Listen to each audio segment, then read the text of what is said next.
Hey everybody, Richard Neese here with Weichert Realtors, the Space Place. We appreciate you guys tuning into the Real Estate Rundown. If you're not familiar with the Real Estate Rundown is a way for us to help good people get to a better place. We've been doing it for about 2 years now. Dominic's been manning in a couple of different places. Started out actually at an office, and then we went to a garage for a little while, and now we're at another office, I guess you'd say. Dominic's the man. Studio. The studio. That's right, the studio. Dominic's the man that keeps the transitions going and makes sure everything happens smoothly. He's the one that gets all the cool stuff up on the screen when I'm talking to you guys. We appreciate you, Dominic. Thank you so much for all that you do. You're welcome. I was making sure the screen was working. So when we started 2 years ago, the Real Estate Rundown was a way for us to do somewhat of a first-time home buyer seminar. We wanted to be able to bring you information, whether it was from a home inspector, from lenders, whatever the case might have been. We wanted to bring these people to you, let you have the information literally from your own couch or from your bed or wherever you're watching Facebook Live at. We want to make it easy for you, and that's kind of grown. About a year ago, we started doing something called March for Good People. In the month of March, we bring on nonprofits like Melissa Hudson from The Crossing. Thank you for coming on here. Thank you for having me. We bring them on. We want to be able to let you guys know about all the great work that they're doing. We believe in helping good people get to a better place, and so do they. So it's a perfect marriage between the nonprofits in our community and what we're trying to do on a daily basis. Thank you guys so much for getting on here. We got a bunch of folks getting on. Candy Hayes, we got Kathy Alexander, Aaron Ayers, John Gill, Kim Smith, Christy Bowles, Teresa Gill, Heather Doyle, David Scott. Please like, please share, please comment. The message that we're putting out today could help somebody that you know, because we're talking about important things, right? Yes. So tell us what we're talking about, Melissa. All right. Well, what we're talking about is the crossing. We run a food bank and clothes closet at the DHR office here on St. Joseph Street in Coleman. We like to provide many choices, and we try to do ours a little bit different. Right. We let people come in and choose the food that they get. Okay. We have it displayed like at a store. Sure. And then let them pick what they like. So what brought about that idea as opposed to, like, I'm a board member of Coleman Care for Kids, so we have a packet of stuff that's lined up and we take it out to them. Why did you guys choose to do it a little bit differently? Well, I felt when God had led me to open the crossing that He wanted me to do it in a more personal setting. Yeah. And that gives us an opportunity to talk to people and kind of find out what their other needs are. Okay. Food is one of the needs in clothes, but a lot of times people just need somebody to talk to them or someone to pray with them. Absolutely. And that's what we want to do. So tell me, you are the founding member, the lady that got it all started. Yes. Tell me what made you go from the exciting world of real estate, which you worked with Fuller & Willingham, right? Well, I worked, at that time I was at Beverly Postings, but I work at Fuller & Willingham now. Yeah. So you worked in the real estate industry on that side, and now you decided to transition to a nonprofit helping right. Tons of people. I love working in the legal field, but like I said, my passion has always been to help people. Sure. And of course, you help people in the legal field as well. Sometimes. You help a lot of people. Sometimes they need help, but yeah. Some people need help. So I get to do both of those, and I really enjoy that. Okay. What I do there, and then and they work with my schedule, so I get to help people on both sides of that. Absolutely. So if you guys are just tuning in, we're talking with Melissa Hudson from The Crossing. They have a food bank. They have prayer sessions with folks if they want to be prayed with. That's right. They offer a lot of services that we were talking about before the show, potential big things coming as far as a homeless shelter, just seeing the needs for people and saying, how can we help in our community? That's basically what you guys do. We appreciate you guys getting on here. Cody Greenhall, Carrie Watson, Brandy Shiflett, my lovely wife, Catherine Neese. Thank you, honey, for getting on here. I know you're taking care of 3 rugrats. Hopefully they're in bed by now. Rita Schaefer, thank you guys so much. Please like, please share, please comment.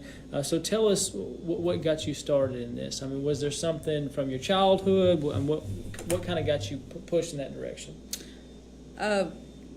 Growing up, my father was a minister, so we got to help a lot of people. Sure. But we also didn't have a lot of extras. Right. So I know what it's like to not be sure. Right. To be in need. Sure. Yeah, to be in need. So, so that's always been a passion of mine to want to help people to be able to do better, not have to go through some of those things. Yes, ma'am. So God has allowed me to have people that donate. We get food from local stores. and it's just a blessing to get to help people and help them through things. We have a lot of elderly that, they have to decide, do I buy food or do I buy medicine or pay my bills? Yeah. So we can take part of that off the table and just let them So you've got a big fan with Christy Boyle. She said she liked and shared Melissa Hudson. What a wonderful ministry. So that's great. We got Randy Wilson that jumped on here. Thanks for tuning in. Kathy Lawrence, Todd Powell, Cynthia Phillips. Please like, please share, please comment. We want to get the message out about the crossing and what they're doing. So tell me what kind of hours you guys have. Do you have a volunteer base? Do you have paid employees? How does all that work for you guys? We're all volunteers. We're open Monday through. No, that's my other job. Okay. I was about to give them a plug.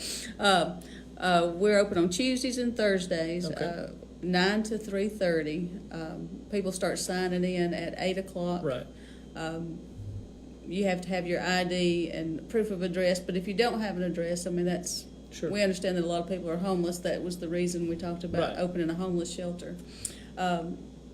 So we serve that through that time. We serve about 30 to 35 people, sometimes a few more if we have time to serve those. So are you seeing folks on a regular basis coming in? What are some success stories you guys have had where maybe you helped somebody through a hard time for a month or two and then they got back on their feet? Do you have any of those stories to share with these folks about the difference that you're making in people's lives?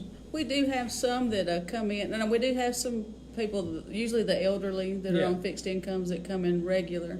But we do, and we've seen a lot of new people coming in because of the economy, and there was a scare when they thought they weren't going to get their food stamps. I got you. The a lot of government people shut down. So a lot of people were scared. concerned about that.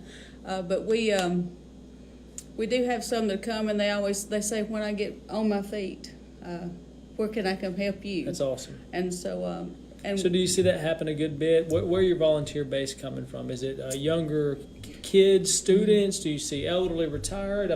You have a good mix? Well, our volunteers we have the same volunteers, and we're all from different churches. Right. People always come in and say, well, what church are you with? And I always tell them the church. Yeah, I got you. I said, because we're all from, we have Fairview United Methodist, Desperation Church, and New Ground Fellowship. So we have a range of people that work together, but I think we work together like the church is supposed to. Absolutely.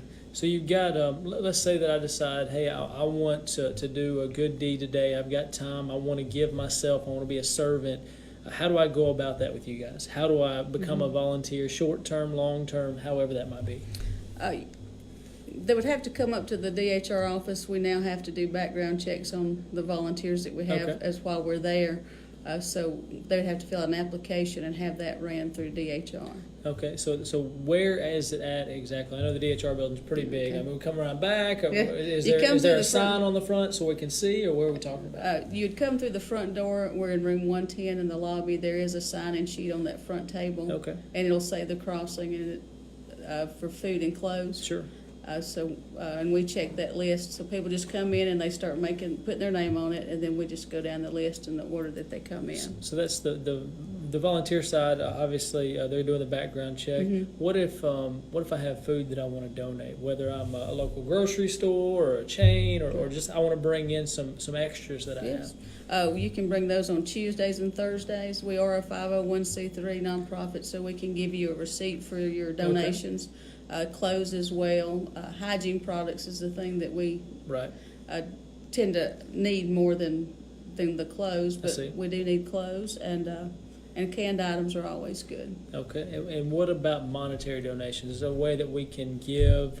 Do you guys have a website, a Facebook page, some way that we can donate from today, right? Like if somebody wanted to donate right now, they wanted to give $50, how would they do that? They would need to they can go to thecrossingcoleman.org. And there's a donate page there. Okay. And then, so we've got the crossing. Is there any other way? Can they mail in money? Yes. Or is it, okay. They can mail it to P.O. Box 55, Hanceville, Alabama, 35077. Or come see us at DHR. That's right. Come visit us. You can help us up there, and then we'll put you to work, too, if you want to, right? That is absolutely correct. So you were telling me something about the Red Door Cafe and something you guys have going on there. Is it a fundraiser? What are you doing? Yes, sir. Right now they have the Red Door Cafe has fundraisers where you sell a ticket. It's $10 a ticket, and we get to keep 5, and then you get a lunch, a meat and 3, and a drink. Yeah. Monday through Friday. You can use it between 11 and 2, and you have the whole month of April to use it. Okay, and that's something that. Is there a board member that works there? They felt like they wanted to help the crossing, or how did that partnership start? We have used them before when they first opened, and they were donating proceeds to nonprofits. Sure. And when they stopped doing that particular fundraiser, then they started doing this one. So we just picked that up. Absolutely. So let's go through and kind of recap. Tell us what the crossing is for anybody that's tuning in late, and then also tell them how they can donate, how they can volunteer, and then we'll just leave it there. Okay. Well, the crossing is, like I said, a food bank and a clothes closet. We operate out of the DHR office on St. Joseph Street, room 110. We're there on Tuesdays and Thursdays, 9 to 3:30. There's a sign-in sheet on the front table when you come in, and we come out and we just go in order. You would need to bring your ID and a proof of address if you have that. We have a few questions that we have to ask about income, but for the North Alabama Food Bank, because that's one of the people we purchase food from. Right. Clothes are available. You can get 2 outfits each month, every 30 days. Okay. We do use a charity tracker. We try to keep a record of everything that we do. Okay. Well, we really appreciate you coming on. We definitely want to participate and help you guys any way we can. And I know I like going to Red Door, so we'll have to swing by there and do that too. Thank you so much. Thank you so much for your time. All right. You guys have a great night. Thank you.